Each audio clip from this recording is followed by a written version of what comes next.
অগ্রগতি কতটা, বিএনপি নেতারা বা ঐকমত্য কমিশন কি জানাচ্ছে? শাফিন, ৫ সদস্যের একটি প্রতিনিধি দল আলোচনায় অংশগ্রহণ করার কথা থাকলেও আমরা দেখেছি যে ৪ জন এসেছে। বিএনপির স্থায়ী কমিটির সদস্য সালাউদ্দিন আহমেদের নেতৃত্বে, বিএনপির চেয়ারপারসন উপদেষ্টা ইসমাইল জবিউল্লাহ, সাবেক সচিব আবু মোহাম্মদ মনিরুজ্জামান এবং সুপ্রিম কোর্ট আইনজীবী সমিতির সাবেক সাধারণ সম্পাদক ব্যারিস্টার রুহুল কুদ্দুস কাজল, তারা এই ৪ জন এসেছেন। কিন্তু আরেকজন সদস্য আসার কথা ছিল, আমরা এখন পর্যন্ত তাকে দেখিনি। এছাড়া এখানের এই ঐকমত্য কমিশনের নেতৃত্ব দিচ্ছেন অধ্যাপক ডক্টর আলী রিয়াজ।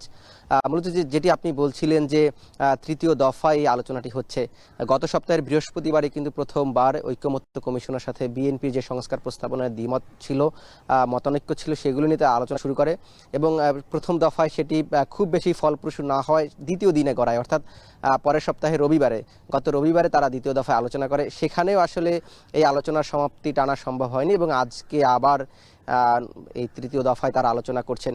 মূলত বিএনপি বলছেন যে স্প্রেডশিট পাঠানো হয়েছিল ঐকমত্য কমিশনের কাছ থেকে রাজনৈতিক দলগুলোর কাছে।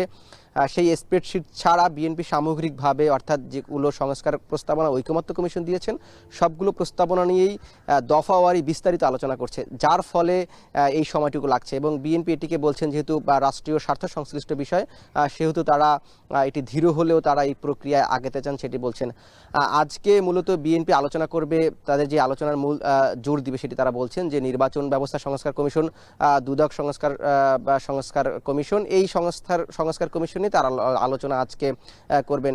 এবং ঐকমত্য কমিশনের সহসভাপতি তিনি বলছেন যে প্রত্যেকটি আলোচনার বিষয়ে প্রধান উপদেষ্টাকে জানানো হচ্ছেন এবং তিনি সেই বিষয়ে দিক নির্দেশনা দিচ্ছেন।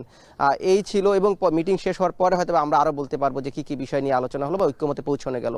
এই ছিল আমার কাছ থেকে জাতীয় সংসদ ভবনের এলডি হল থেকে সবশেষ। সহকর্মী জাওয়াদ মাহমুদ যুক্ত হয়েছিলেন জাতীয় সংসদ ভবনের এলডি হল থেকে, জানাচ্ছিলেন বিএনপির সাথে জাতীয় ঐকমত্য কমিশনের বৈঠক নিয়ে।